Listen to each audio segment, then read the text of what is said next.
বড় পীর আব্দুল কাদের জিলানী রাহমাতুল্লাহ আলাইহি একদিন রাস্তা দিয়ে রওনা করলো, একটা কুকুরের জবান খুলে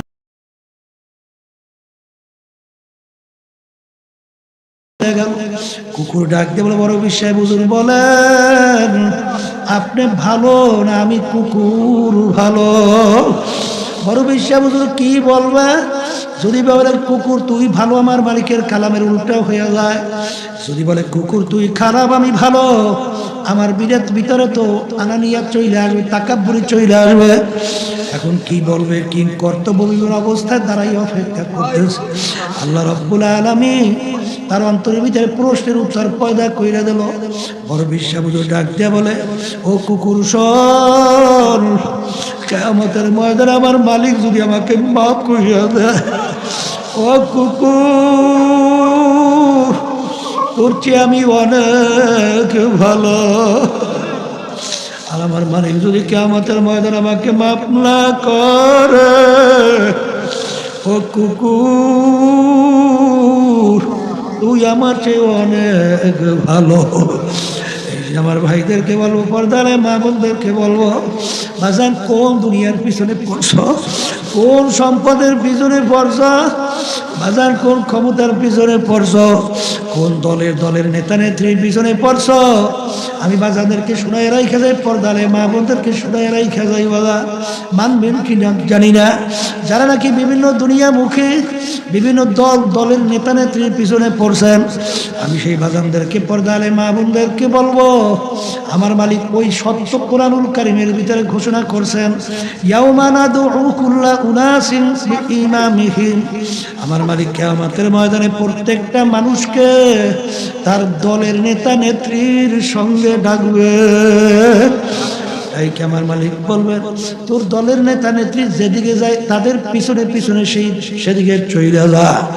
এক কথায় তোমার নেতা নেত্রী যেখানে জায়গা, আমার মালিক বলতেছেন তোরও সেইখানে জায়গা।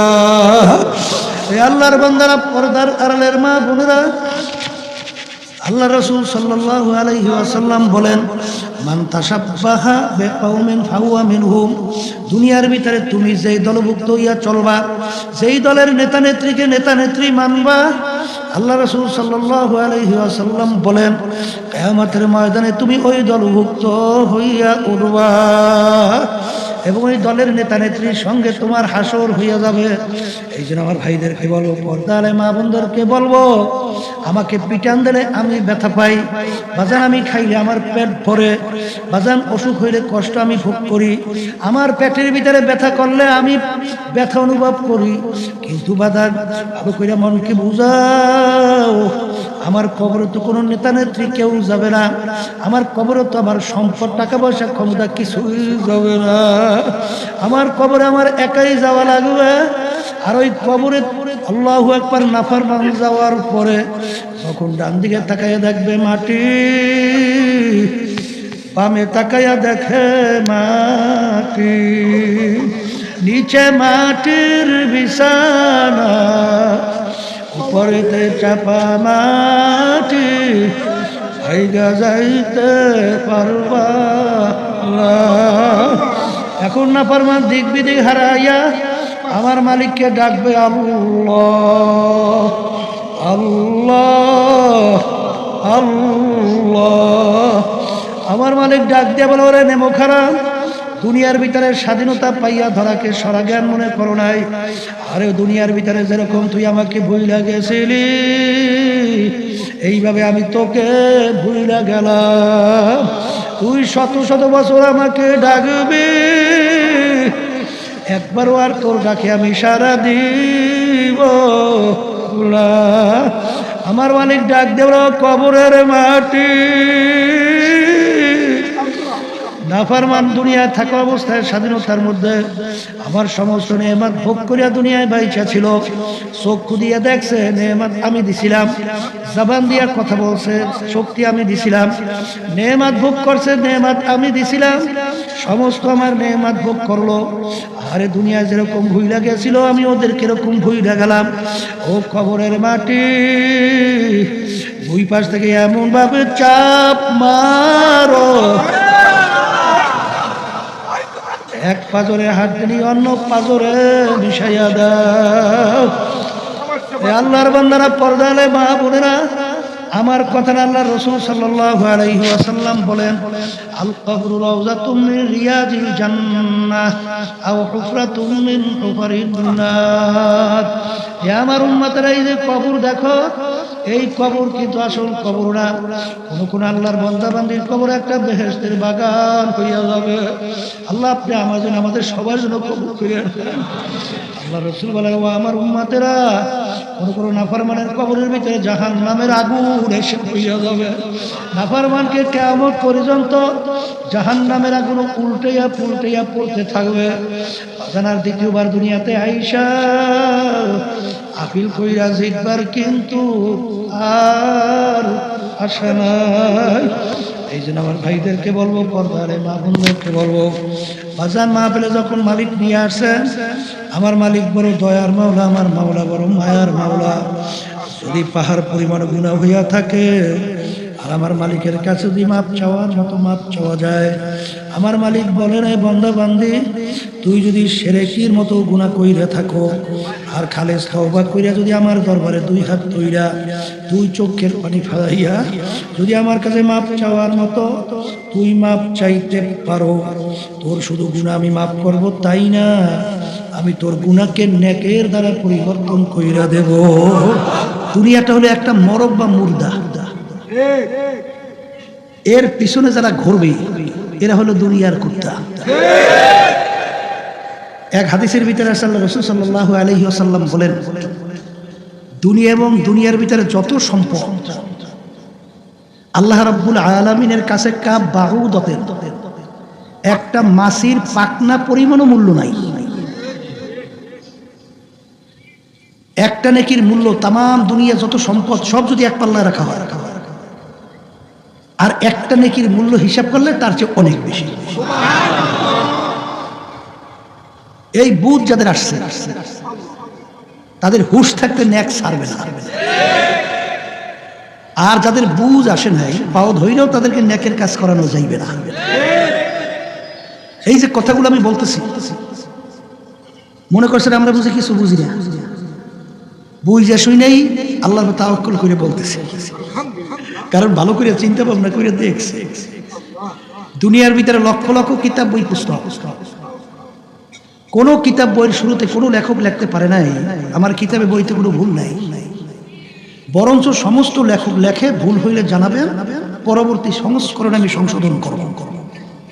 একটাই কিতাব দুনিয়ার ভিতরে যার শুরুতে লেখা আছে লা রাইবা ফিহি, এই কিতাবের ভিতরে কোনো ভুল সন্দেহ নাই। একদিন দুই দিন কিন্তু এই কুরআনুল কারীম আগে নাযিল হয় নাই, প্রায় 1500 বছর হয়ে গেছে। কুরআনুল কারীম নাযিল হয়েছিল আরবি ভাষায়, আরবের কাফেররাও ছিল আরবি ভাষী। আরবের কাফেররা কোন ভাষী ছিল? আর কুরআনুল কারীম নাযিল হলো কার উপরে? আল্লাহ রাসূলের উপরে, যার ইতিহাস পড়লে দেখবেন তিনি দুনিয়ার শিক্ষার দিক থেকে ছিল বকালাম, একেবারে উম্মি যাকে বলা হয়।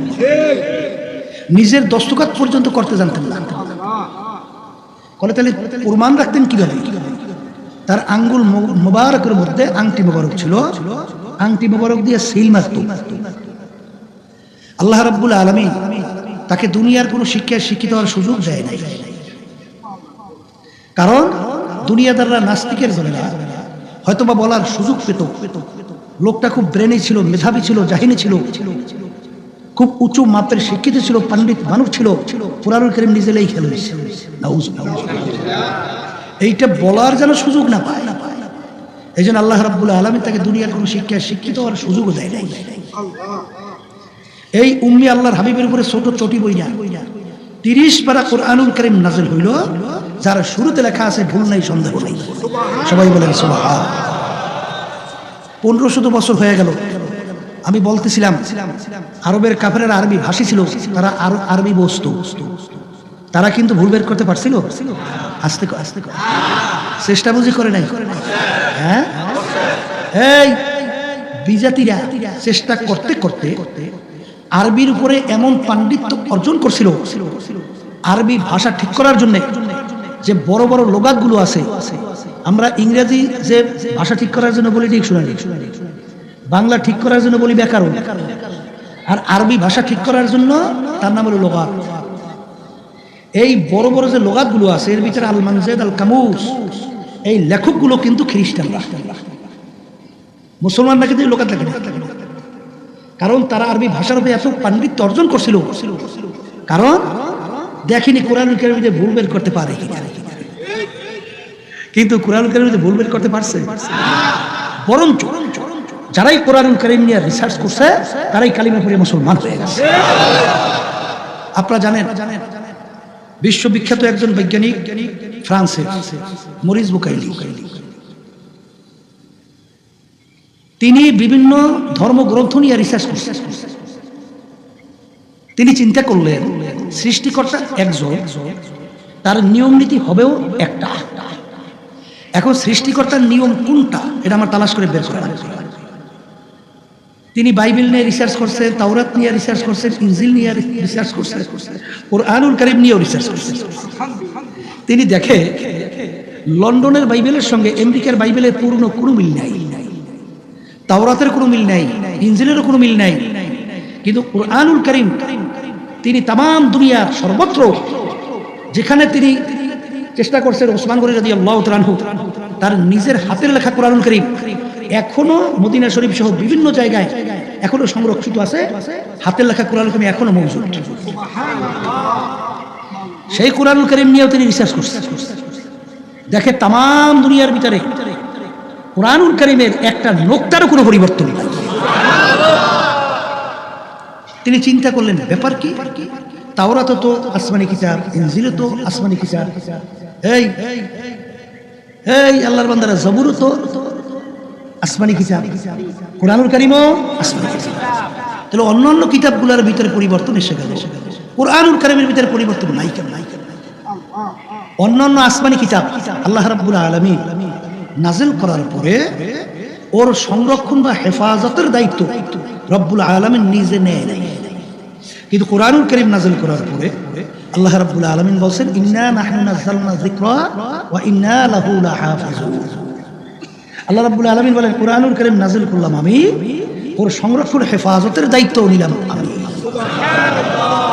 এই যে তাম দুনিয়া যত পণ্ডিত, যত বৈজ্ঞানিক, যত দার্শনিক, যত ইসলাম বিদেশি চক্র তাম দুনিয়ার থেকে কোরআনুল কারীমকে মিটাতে পারবে না। এই উৎখাত করতে, ধ্বংস করতে পারবে না। হেফাজত কে করবে? কে করবে?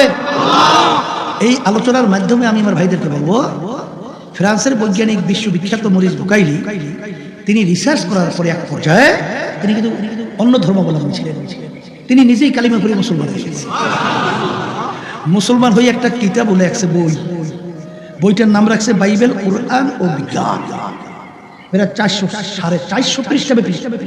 তার ভিতরে তিনি প্রমাণ করছেন দুনিয়ার ভিতরে একমাত্র সৃষ্টিকর্তার কিতাব, তার নাম হলো আল কুরআন, আর ধর্মের নাম হলো ইসলাম।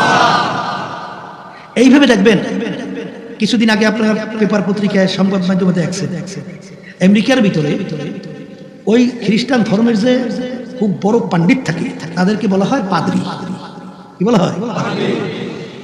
কিছুদিন আগে আমেরিকার একজন বড় মাপের উঁচু লেভেলের পাদ্রী, কিছুদিন আগে তিনি কালিমা পড়ে মুসলমান হয়ে গেছেন।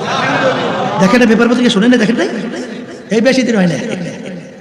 তিনি ওখানে বলছেন যে আমি এই এতদিন পরে আমার নিজের ঘরে ফিরে আসলাম। এই আলোচনার মাধ্যমে আমি মূলত বোঝাতে চাই যে মনে করছেন আমরা হুজুররা কি এই হুজুরকে নিয়ে টিটকেরি মারে, নাউজুবিল্লাহ গালাগালিও করে, সুযোগ পেলে মারতে ও স্যার লাভ আছে কোনো? এই যদি আমাদেরকে মাইরা গাই দিয়ে তুমি বাইসে যাইতে তাহলে তো আমাদের কোনো আফসোস ছিল না। কিন্তু আমাদেরকে গালি দিয়া মাইরা তুমি বাঁচবা, তাই তুমি যদি নাই বাঁচো বাঁচা। এই দুনিয়া কিন্তু ক্ষণস্থায়ী। দুনিয়া কি কেমন ক্ষণস্থায়ী? চিন্তা করছে, নিঃশ্বাসের বিশ্বাস নাই, সেকেন্ডের কোনো ভরসা আছে। বাংলাদেশের ভিতরে এক গান গায়ক স্টেজের ভিতরে ফিরোজ শাহী, নাম শুনছেন? স্টেজের ভিতরে একটা গানে টান দিছিল, 1 সেকেন্ডের নাই ভরসা, ওই অবস্থায় ঠাস করে পুড়ে গেছে। এরপর দেখে আল্লাহ দেখাইছে যে তুমি বলছো সেকেন্ডের ভরসা নাই, আসলেই তো নাই। কি না ভুল বলছি? হ্যাঁ, এই দুনিয়া সম্পর্কে আল্লাহ রাসূল সাল্লাল্লাহু আলাইহি ওয়াসাল্লাম বুঝাবার জন্য আলী রাদিয়াল্লাহু তাআলা আনহু তাকে প্রশ্ন করছিলেন, আলী তুমি দুনিয়াকে মৌতকে কত দূরে মনে করো? আলী রাদিয়াল্লাহু তাআলা বলছিলেন, ইয়া রাসূলুল্লাহ, হাবিবাল্লাহ, আমি যখন নামাজের জন্য ওযু করতে যাই তখন আমি খেয়াল করি আমার জীবনের শেষ ওযু মনে হয় এই সামনে রাখতে নামাজের জন্য ওযু করার সুযোগ আর নাও পেতে পারি। আল্লাহ রাসূল সাল্লাল্লাহু আলাইহি ওয়াসাল্লাম বলেন, আলী তুমি ভুল করছো, এক নামাজ থেকে অন্য নামাজ আসতে মাঝখানে অনেক সময়ের ব্যবধান। হে আলী, মৌত তো এত দূরে না। আলী তুমি খেয়াল করো নামাজের ভিতরে যখন ডান দিকে সালাম ফিরাও, বাম দিকে সালাম ফিরাতে পারি কিনা? ডান দিকে সালাম ফিরিয়েছো, বাম দিকে সালাম ফিরাতে, এই হলো দুনিয়া, এই হলো, আবার বলেন এই হলো। আর আখিরাত সম্পর্কে আল্লাহ রাসূল সাল্লাল্লাহু আলাইহি ওয়াসাল্লাম বুঝাতে চাই বলছিলেন, তামাম দুনিয়া যদি একটা গোডাউন বানাও, পশ্চিম থেকে পূর্ব, উত্তর থেকে দক্ষিণ, জমিন থেকে আসমান, জমিনের আসমানের দূরত্বের কোনো শেষ আছে? এই যে আমরা এতটুকু খালি হালকা বসে, এই যে দুনিয়ার থেকে সূর্যটা দেখতেছি না, এই সূর্য, এই সূর্য নাকি দুনিয়ার থেকে প্রায় 9,30,00,000 মাইল দূরে আছে। বুঝেন তো? এর উপরে তারকা, এর উপরে তারকা, এর উপরে তারকা, এর উপরে তারকা। বৈজ্ঞানিকরা আবিষ্কার করার পরে বলতে বলছে এত দূরে নাকি তারকা আছে, যেই তারকা সৃষ্টি করার পর থেকে তার আলো জমিনের দিকে দৌড়িয়ে আসতেছে, এখন পর্যন্ত নাকি তার আলো আসে জমিনে পৌঁছেই নেই। আর আলোর গতি প্রতি সেকেন্ডে 1,86,000 মাইল বেগে দৌড়ায়। তাহলে সেই তারকা কত দূরে, কোনো শেষ আছে? বর্তমান আধুনিক যুগে, বৈজ্ঞানিকের যুগে, আবিষ্কারের যুগে ওলামায়ে কেরামদের একটু বয়ান করতে সুবিধা হয়েছে। বলে তাকি আমরা ওলামায়ে কেরামরা আগে বয়ান করছি না, এখন করি না, যে আল্লাহ যাকে ছোট বেহেশত দেবে একজনকে 10 দুনিয়া সমান। কয় দুনিয়া? কয়জনকে দেবে? তাও আবার কি ছোট। এখন একজন দুইজন লোক কি বেহেশতে যাবে? কোটি কোটি মানুষ বেহেশতে যাবে না? আর ছোট বেহেশত যদি হয় 10 দুনিয়ার সমান। এই আল্লাহ যাকে বড় বেহেশত দেবে সেইটা কত বড়। আর লোক যাবে কোটি কোটি বেহেশতে, এত জায়গা মাওলা পায়। নাস্তিকদের কথা বলছে, বুঝেন নাই? হুজুর বইলে একেবারে অমূল্য কথা, কথা। কিন্তু আল্লাহর রহমতে বর্তমানে আধুনিক যুগে ওয়াজ করতে সুবিধা হয়েছে। বললাম বলে কেমনে? কিছুদিন আগে দেখছেন এই আমেরিকারই মনে হয় মহাকাশ যারা নিয়ে রিসার্চ করে বৈজ্ঞানিকরা একটা তথ্য প্রকাশ করছে কিছুদিন আগে, দেখছেন তো? এই আকাশের ভিতরে একটা গর্ত পাওয়া গেছে। গর্ত কি পাওয়া গেছে? গর্তটার নাম রাখছে ওরা কৃষ্ণ গহ্বর, অন্ধকার গুহা। কথা বুঝে? এই গর্তটা কত রূপ জানবেন? শোনে, ওরা বলতেছে যে এই সূর্যটাতে আমরা দেখতেছি, এই সূর্য দুনিয়ার থেকে নাকি 13 লক্ষ গুণ বড়। সুবহানাল্লাহ, আলহামদুলিল্লাহ, মোটেও ঢুকতে পাইলে না, সব ভিতরে ঢুকবে কেমনে? সুবহানাল্লাহ, আলহামদুলিল্লাহ, আল্লাহু আকবার, এগুলো শুধু বলা লাগে না? তাহলে আল্লাহ খুশি হয়? এই সেই দুনিয়ার থেকে সূর্যটা দেখতে, সূর্যটা বড় কত বড় কইছে? কি সে 13 লক্ষ গুণ বড়? এই দুনিয়ার থেকে 13 লক্ষ গুণ বড়। আর ওই যে গর্তটা আবিষ্কার হয়েছে, সেই গর্তর মুখটা কত রূপ জানেন? এইরকম 30,000 কোটি, বলেন 30,000 কোটি সূর্য ওই গর্তের ভিতরে ঢুকেই রাখা যায়। এই কিছুদিন আগে আবিষ্কার করে দিয়েছে, তাও বলে ওই গর্তটা বলে সূর্য। তাই দুনিয়ার থেকে 13 লক্ষ গুণ বড় হলো সূর্য। এরকম 30,000 কোটি সূর্য ওই গর্তের ভিতরে একসঙ্গে ঢুকেই রাখা যায়। এখন গর্তটা কত বড় একটা হিসাব করে বাড়ি করে কি? এখন আল্লাহ রাব্বুল আলামিন যে বলছে যাকে ছোট বেহেশত দেবে দুনিয়ার 10 দুনিয়ার সমান, আমার মালিকের জায়গা আছে না? হ্যাঁ, জায়গার অভাব নাই। কি জায়গার কি নাই? অভাব না। এই জন্য আমার ভাইদেরকে বলবো, পর্দালে মা বোনদেরকে বলবো, মনে করছেন আমরা হুজুরের কি বুঝি না? হ্যাঁ, বুঝা শুনে দাঁড়িয়ে রাখছি, বুঝা শুনে টুপি মাথায় রাখছি, বুঝা শুনে লম্বা জামা গায়ে দেয়, বুঝা শুনে আল্লাহর ফজল করবে, আল্লাহর হুকুম নবী তরিক অনুযায়ী চলার চেষ্টা করে। মনে করছেন কি বুঝি না? এই আল্লাহ রাসূল সাল্লাল্লাহু আলাইহি ওয়াসাল্লাম দুনিয়াতে আসলে ছোট মায়ের পেট থেকে বইরি আল্লাহ রসুল সেজদা করে গেছে।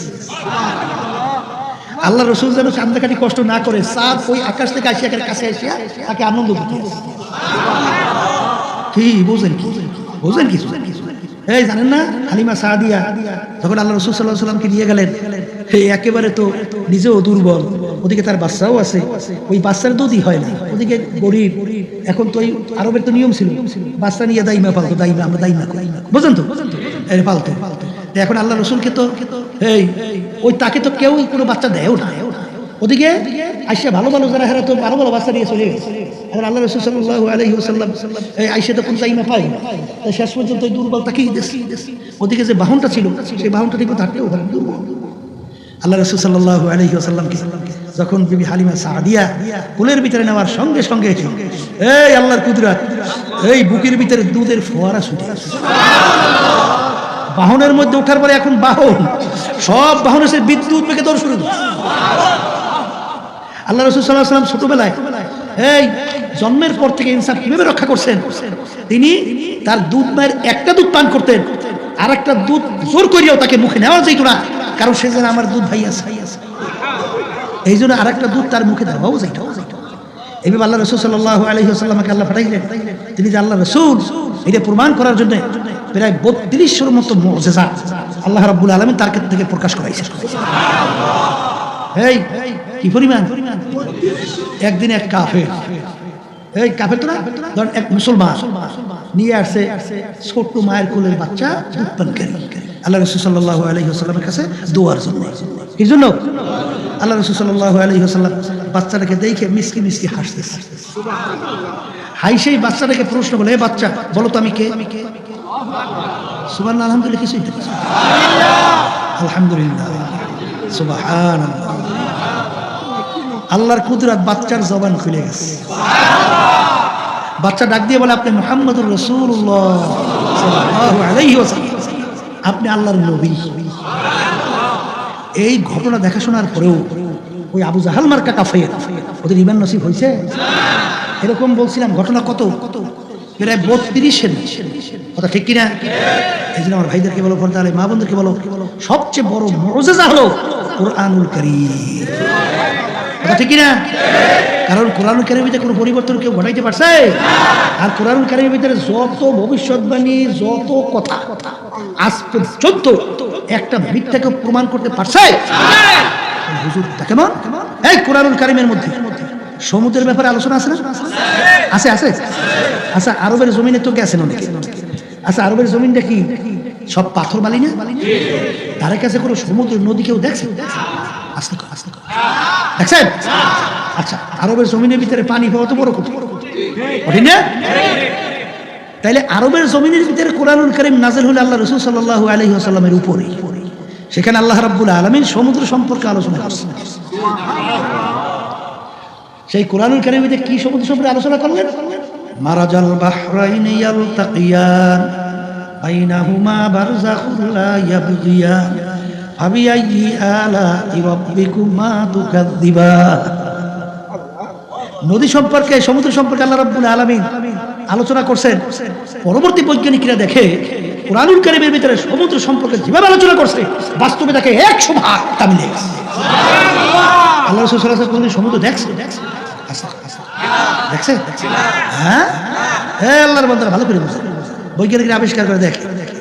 সূর্য সম্পর্কে আল্লাহ রাব্বুল আলামিন বলেন, আশ-শামসু তাজরি লিমুস্তাকরিল লাহা, সূর্য তার আপন কক্ষপথে চলমান।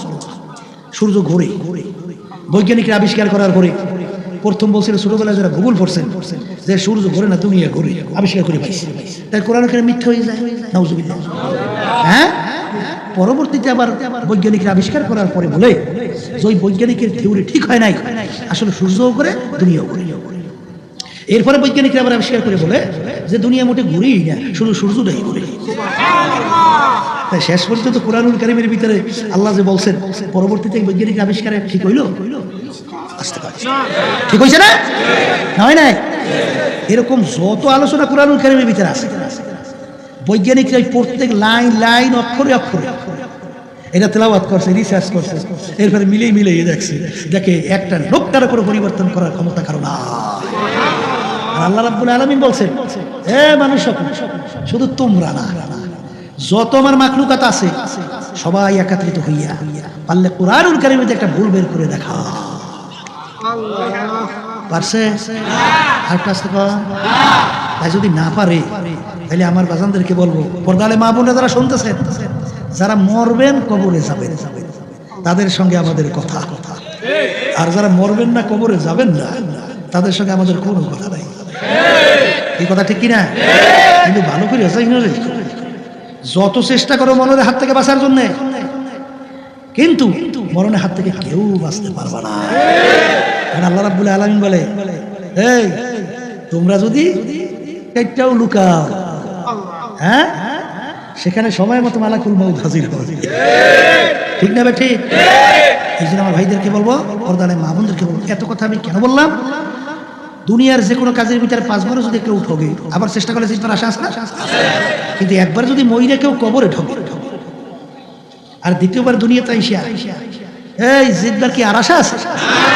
তাই যদি নাই থাকে, বোঝা ফারা, পুঁজি গুছানো, সবকিছু দুনিয়ায় থাকা অবস্থায় করা লাগবে। কথা ঠিক কিনা? এই জন্য আমার ভাইদেরকে বলবো, পর্দালে মা বোনদেরকে বলবো, এই আলোচনাগুলো যে আমি করলাম, এই আলোচনাগুলো বুঝবে কারা? বলেন যারা মানুষ। আর সূরাতে মানুষ, ভিতরে আবু জাহাল, ওরা কিন্তু বুঝবে না। কথা ঠিক কিনা? এখন বলতে পারেন, হুজুর বলেন কি যে মানুষ বুঝবে, আবু জাহিল আমাকে বুঝবে না, তাহলে মানুষ ভিতরে পার্থক্য আছে? বলে আছে। বলে তা কি? আপনাদের এলাকার ভিতরে এক শ্রেণী মানুষ আছে না, ওদের আচার আচরণ ব্যবহার কথাবার্তা এত ভালো, মানুষ খুশি হয়ে মন্তব্য করে লোকটার চরিত্র ফেরেশতার আছে না? আবার দেখবেন এক শ্রেণী মানুষ, ওর আচার ব্যবহার চরিত্র এত খারাপ, মানুষ অতিষ্ঠ হয়ে মন্তব্য করে লোকটার চরিত্র কুত্তার চেয়েও খারাপ। আচ্ছা, যাকে বলছে ফেরেশতার মতো আর যাকে বলছে কুত্তার চেয়েও খারাপ, এই দুই মানুষের ভিতরে দেখতে পার্থক্য কি? চক্ষুর দিকে পার্থক্য আছে? হাত পায়ের দিক থেকে, কানের দিক থেকে, কোনো অঙ্গ প্রত্যঙ্গে? তাহলে কিন্তু ওই যে ফেরেশতার মতো তার চক্ষু দুইটা, আর কুত্তার সে খারাপ চক্ষু হাতের দিক থেকে, পায়ের দিক থেকে। তাহলে বোঝা গেল আর একটা কোন জায়গায় জানি পার্থক্য আছে। বলে আর একটা কোন জায়গায় জানো? সেই পার্থক্যটা বোঝাবার জন্য, বুঝবার জন্যই মাহফিলের ব্যবস্থা। কথা ঠিক কিনা? আল্লাহ রাসূল সাল্লাল্লাহু আলাইহি ওয়াসাল্লাম পার্থক্যের কথা বলেন, আলা ইন্না ফিল জাসাদি মুদগাহ ইদা সালুহা সালুহাল জাসাদু কুল্লুহু ওয়া ইদা ফাসাদাল জাসাদু কুল্লুহু আলা ওয়া হিয়াল কলব। আল্লাহ রাসূল সাল্লাল্লাহু আলাইহি ওয়াসাল্লাম বলেন, হে আমার উম্মতরা, প্রত্যেকটা মানুষের মধ্যে আল্লাহ রাব্বুল আলামিন একটা স্পেশাল গোশতের টুকরা দান করছে। ওই গোশতের টুকরা যার ভালো হইয়া যায়, এক পর্যায়ে মানুষটা ফেরেশতার চেয়েও সম্মানিত হইয়া যায়। আর ওই গোশতের টুকরা খারাপ হইতে হইতে এক পর্যায়ে এমন পর্যায়ে মানুষ পৌঁছে যায়, ওই মানুষটা কুত্তা শিয়াল শুয়ারের চেয়েও খারাপ হইয়া যায়। আল্লাহ রাসূল বলেন, ওই গোশতের টুকরার নাম হলো কলব। বলে গোশতের নাম কি? তাহলে এক কথায় আমার বাজানদেরকে মনে রাখা লাগবে, পর্দালে মা বোনরা যারা শুনতেছেন, এক কথায় মনে রাখা লাগবে, যার কলব ভালো সেই ভালো মানুষ, আর যার কলব খারাপ সে খারাপ মানুষ। কথা ঠিক না বেঠিক? আল্লাহ রাব্বুল আলামিন কুরআনুল কারীমের ভিতরে ঘোষণা করছেন, ইল্লা মান আতাল্লাহা বিকলবিন সালিম। আল্লাহ রাব্বুল আলামিন বলেন, ভালো পরিচ্ছন্ন সুস্থ কলব ছাড়া আমার পবিত্র জায়গা বেহেশতের মধ্যে হবে না। এই জন্য আমার বাজানদেরকে বলবো, পর্দালে মা বোনদেরকে বলবো, বাজান কলব ভাই ভালো কইরাই কিন্তু দুনিয়া থেকে বিদায় নিয়ে কবরে যাওয়া লাগবে। বলতে পারেন, হুজুর কলব ভালো হয় কিসে, খারাপ হয় কিসে? বাজান কলবের উল্লেখযোগ্য 10টা রোগ, ওই রোগ যখন তোমার ভিতর থেকে দূর হবে তখন তুমি বুঝতে পারবে আল্লাহর ফজল করবে তুমি একজন ভালো মানুষ হয়ে গেছো। এর ভিতরে 1 নম্বর রোগের নাম হলো তাকাব্বুরি। তাকাব্বুরি কাকে বলে? আমি ভালো, আমি বড়, আমি অমুকের চেয়ে ভালো, আমি অমুকের চেয়ে বড়, আমি অমুকের চেয়ে বড় পীর, আমি অমুকের চেয়ে বড় মুফতি, আমি অমুকের চেয়ে বড় ধনী, আমি অমুকের চেয়ে বড় শিক্ষিত, আমি অমুকের চেয়ে বড় জ্ঞানী, বড় বংশের লোক, অমুক তমুক সমুক। হে আল্লাহর বান্দারা, পর্দা আলে মা বোনেরা, আল্লাহ রাসূল সাল্লাল্লাহু আলাইহি ওয়াসাল্লাম বলেন, যার ভিতরে যাররা পরিমাণ তাকাব্বুরি থাকবে আমি আল্লাহ রসুল বলে সে বেহেশতের ঘেরানো পাবে না। এ কবরের যাত্রীরা, আমি ভালো আমি বড় এইটা বলার শক্তি কিন্তু দুনিয়ার কোনো মানুষের নাই। কারণ বাজান তোমার তো আমার জানা নাই। কারণ আল্লাহ রাসূল সাল্লাল্লাহু আলাইহি ওয়াসাল্লাম বলেন, কুল্লুকুম খাত্তাউন, তোমরা সবাই গুনাহগার। গুনাহগার ছাড়া কোনো মানুষ কিন্তু নাই। বাজান তোমার আমার গুনাহ যে মাফ হয়ে গেছে এরকম কোনো সার্টিফিকেট কিন্তু আমিও পাই নাই, তুমিও পাও নাই। বাজান আমার মালিক যদি একটা গুনার কারণে তোমার আমার হাতের ভিতরে জাহান্নামের শিকল লাগাইয়া ফেলায়, তখন তোমার আমার কি উপায় হবে? এই জন্য আল্লামা জিলি রহমাতুল্লাহ আলাইহি বলেন, কবরে যাইয়া মাপ পাওয়ার আগ পর্যন্ত নিজেকে নিজে একটা শুয়ারের চেয়ে ভালো মনে করা যায় না। এ কবরের যাত্রীরা, উঁচা জমিনে কোনোদিন পানি জমা হয় না। উঁচা জমিন থেকে গড়াইয়া গড়াইয়া পানি ঢালা জমিনের ভিতরে জমা হয়ে যায়। এ কবরের যাত্রীরা, হাদিসে কুদসির ভিতরে আল্লাহ রাব্বুল আলামিন বলেন, আনা ইনদাম কাসরাতিল কুলুব, আমার মালিক বলেন আমি ভাঙ্গা দিলের কাছে থাকি। যেই বান্দা বান্দির দিলটা তাকাব্বুরিতে ভইরা আছে, আমার মালিকের রহমতের নজর ওর দিকে কোনোদিন যাবে না। আর যার দিলটাকে নিজেকে নিজে গুনাহগার অপরাধী মনে কইরা নিজেকে নিজে ছোট মনে করবে, আল্লাহর রহমত দৌড়াইয়া যায়, তাকে আমার মালিকের কুদরতি কোলের ভিতরে জায়গা না দিয়া পারবে না। এই যে আর ভাইদেরকে বলবো, পর্দার মা বোনদেরকে বলবো, বাজান সাহাবায়ে কেরামদের ইতিহাস পড়িয়া দেখেন, আল্লাহর ওলিদের ইতিহাস পড়িয়া দেখো, নিজেকে নিজে তারা কত ছোট মনে করত। ওমর ফারুক রাদিয়াল্লাহু তাআলা আনহু অর্ধেক দুনিয়ার রাজত্ব করছিলেন, বাংলাদেশের মতো প্রায় 200 দেশের রাজা। তার ইতিহাস পড়লে দেখবেন তিনি অনেক সময় রাস্তা দিয়ে হাঁটতো, ভেজা কুটার নাড়া পাইয়া উঠাইয়া হাতের ভিতরে নিয়া আফসুস করে 2 চোখের পানি ফালায় আর কান্দে আর বলো, ভেজা কুটার নাড়া তুই আমার চেয়ে অনেক ভালো, তোর হিসাব নাই, তোর কোনো নিকাশ নাই, তোর কোনো জাহান্নামও নাই, তোর কোনো বেহেশত নাই, কিন্তু আমি ওমর মানুষ, কিয়ামতের ময়দান আমার মালিকের সামনে দাঁড়াইয়া দাঁড়াইয়া হিসাব দেওয়া লাগবে। ও ফেজা কুটার নারা, তুই আমার চেয়ে অনেক ভালো। আল্লাহর বান্দারা, হে পর্দার আড়ালের মা বোনেরা, বাজান আমাদের এই তরিকার মুরব্বী রশিদ আহমদ গাঙ্গুহি রহমাতুল্লাহ আলাইহি, যার উপাধি ছিলেন কুতুবুল আলম, 1 লক্ষর মতো শুধু তার হাদিস মুখস্থ হয়েছিল। বাজান শাইখুল হাদিস ছিলেন, তার উপাধি ছিল জামানার আবু হানিফা। তার ইতিহাস পড়লে দেখবেন তিনি হারে বয়স অবস্থায় কাঁদতে কাঁদতে 2 চক্ষু অন্ধ হয়ে গেছিল। লোকেরা বলে, হুজুর চক্ষু অপারেশন করে চক্ষু ভালো হয়ে যাবে। তিনি বলেন, ও আমার সাথীরা, আমি চক্ষু অপারেশন করলে আমার নামাজ কাজা হইয়া যাবে। আমাদের ময়দানে আমার মালিক অন্ধের কাছে কোনো প্রশ্ন করবে না। আমি রশিদ আহমদ চাই কিয়ামতের ময়দানে আমি অন্ধ অবস্থায় উঠতে, আমার মালিক যেন আমাকে কোনো প্রশ্ন না করে। আরে তাদের ভিতরে কেমন ভয়, তোমার আমার ভিতরে কেমন ভয়। বাজার চিন্তা ভাবনা করে কবরে রওনা করো। বাজার আমার দাদা রহমাতুল্লাহ আলাইহি যাদের জীবনটা মাওলার রাস্তায় কাটাইয়া দিছিল, বাজান ইন্তেকালের আগে আগে চোখের উপরে বৈশা পাশে কবরস্থান, তাকাইয়া তাকাইয়া পোলাফানের মতো আউ আউ করিয়া চিল্লায়, আর 2 চোখ দিয়া বাইয়া বাইয়া টল টল করিয়া পানি ভরে, আর মালিকের দিকে ফিরা করুণ সুরে ডাক দেয় আর বলে, ও আমার মালিক, তুমি যদি আমাকে মাপ নাই করো, মালিক ওই অন্ধকার কবরে আমি একা কেমনে থাকবো? ওই অন্ধকার কবরে আল্লাহ বালিশ নাই, বিছানা নাই, বাতি নাই, কোনো সাথীও নাই। ওই কবরে যদি তুমি আমাকে মাফ না করো আমার কি উপায় হবে? কাঁদতে কাঁদতে কবরে চইলা গেল আমার আব্বাজান রহমাতুল্লাহ আলাইহি। বাজান অনেক সময় যদি জিজ্ঞাসা করতে হলো, মোবাইল করছে আপনি কে? কলে আমি ফজলুল করিম। কলে আপনি কেমন, কে কোন ফজলুল করিম? কলে আমি চরমনাই ফজলুল করিম। আরে নিজে পীর অমুক টমুক সমুক এই লকব লাগাইতো তিনি ভয় পাইতেন।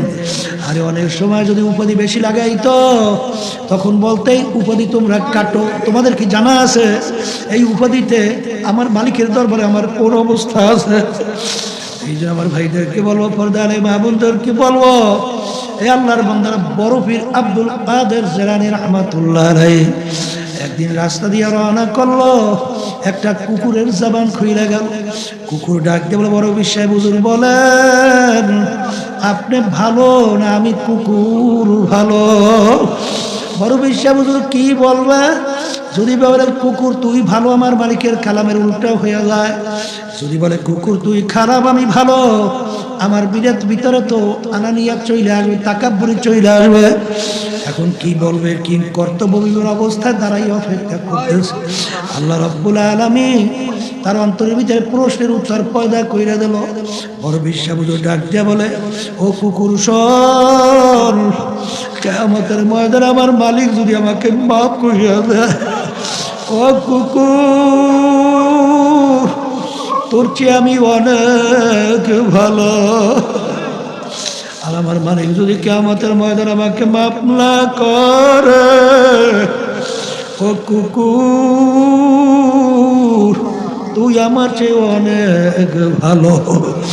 এই যে আমার ভাইদেরকে বলবো, পর্দারে মা বোনদেরকে বলবো, বাজান কোন দুনিয়ার পিছনে পড়ছ, কোন সম্পদের পিছনে পড়ছ, বাজান কোন ক্ষমতার পিছনে পড়ছ, কোন দলের নেতা নেত্রীর পিছনে পড়ছ? আমি বাজাদেরকে শোনায় রাইখা যাই, পর্দারে মা বোনদেরকে শোনায় রাইখা যাই। বাবা মানবেন কি না জানি না, যারা নাকি বিভিন্ন দুনিয়া মুখে বিভিন্ন দলের নেতা নেত্রীর পিছনে পড়ছেন, আমি সেই বাজানদেরকে পর্দারে মা বোনদেরকে বলবো, আমার মালিক ওই সত্য কোরআনুল কারীমের ভিতরে ঘোষণা করছেন, ইয়াউমা নাদউ কুল্লা উনাসিন বিইমামিহিম। আমার মালিক কিয়ামতের ময়দানে প্রত্যেকটা মানুষকে তার দলের নেতা নেত্রীর সঙ্গে ডাকবে। এই কি আমার মালিক বলবেন, তোর দলের নেতা নেত্রী যেদিকে যায় তাদের পিছনে পিছনে সেদিকে চইলা যা। এক কথায় তোমার নেতা নেত্রী যেখানে জায়গা, আমার মালিক বলতেছেন তোরও সেইখানে জায়গা। এই আল্লাহর বান্দারা, পর্দার আড়ালের মা বোনেরা, আল্লাহ রাসূল সাল্লাল্লাহু আলাইহি ওয়াসাল্লাম বলেন, মান তাশাব্বাহা বিকাউমিন ফাহুয়া মিনহুম। দুনিয়ার ভিতরে তুমি যেই দলভুক্ত হইয়া চলবা, যেই দলের নেতা নেত্রীকে নেতা নেত্রী মানবা, আল্লাহ রাসূল সাল্লাল্লাহু আলাইহি ওয়াসাল্লাম বলেন কিয়ামতের ময়দানে তুমি ওই দলভুক্ত হইয়া উঠবা এবং ওই দলের নেতা নেত্রীর সঙ্গে তোমার হাসর হইয়া যাবে। এই জন্য আমার ভাইদেরকে বলবো, পর্দারে মা বোনদেরকে বলবো, আমাকে পিটান দিলে আমি ব্যথা পাই বাজান, আমি খাইলে আমার পেট ভরে বাজান, অসুখ হইলে কষ্ট আমি ভোগ করি, আমার পেটের ভিতরে ব্যথা করলে আমি ব্যথা অনুভব করি, কিন্তু বাজান ভালো করে মনকে বুঝাও, আমার কবরে তো কোনো নেতা নেত্রী কেউ যাবে না, আমার কবরে তো আমার সম্পদ টাকা পয়সা ক্ষমতা কিছুই যাবে না, আমার কবরে আমার একাই যাওয়া লাগবে।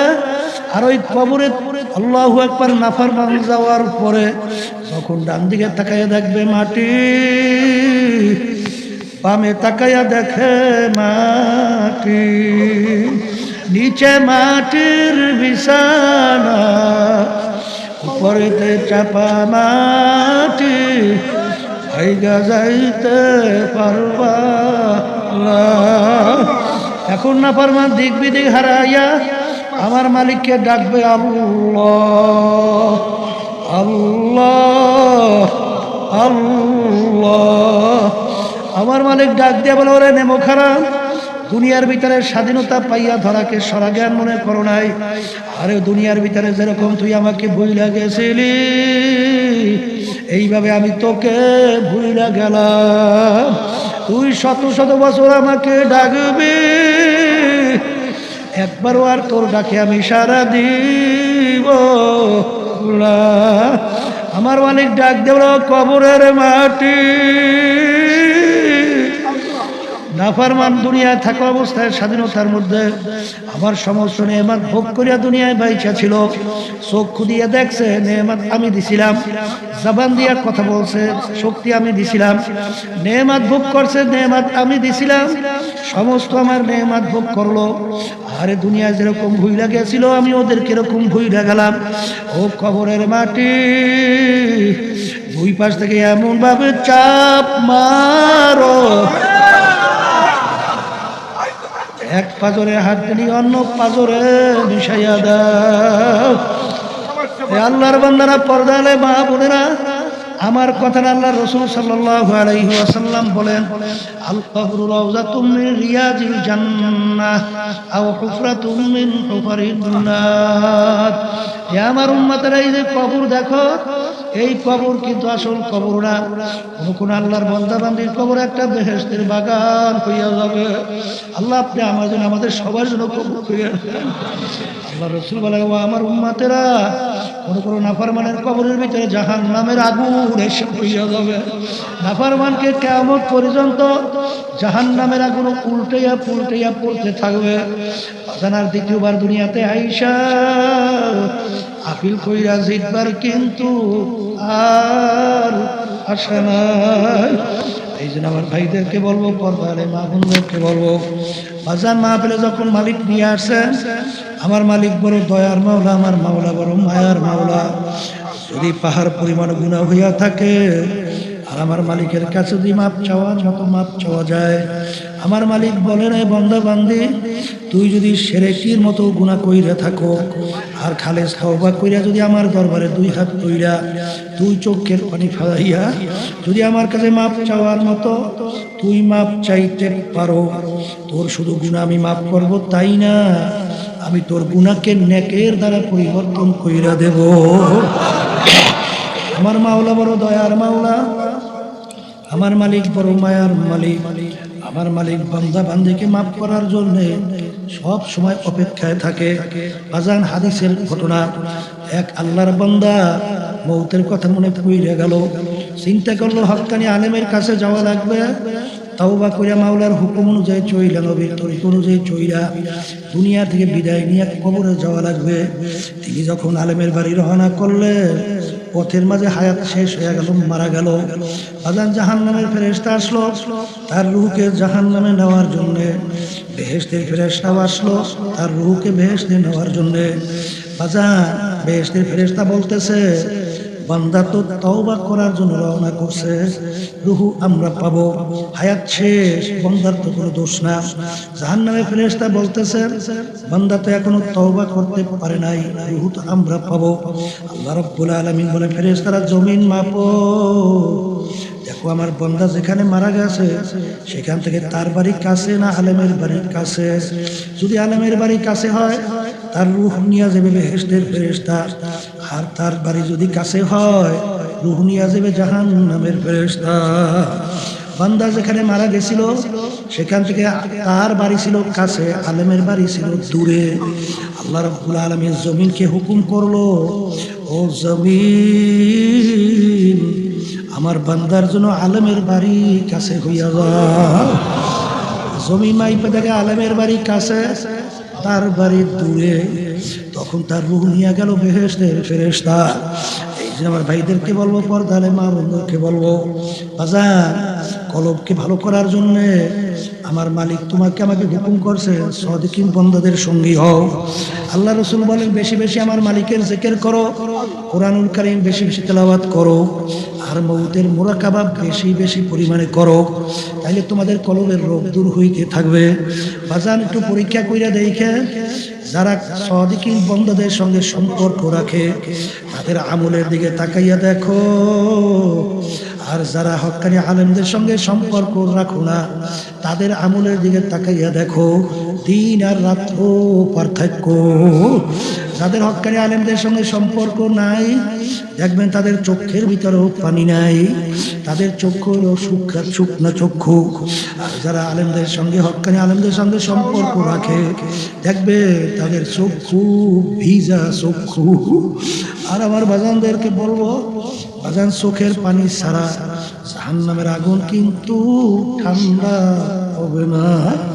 এই জন্য আমার ভাইদেরকে বলবো, পর্দালে মা বোনদেরকে বলবো, আমার মালিক যখন মাহফিলে নিয়ে আসছেন, বাজান খালেস তওবা করে, বাজান কার কখন কোন সময় আমার মালিক ডাক দেবেন এটা কিন্তু আমারও জানা নাই, তোমারও জানা নাই।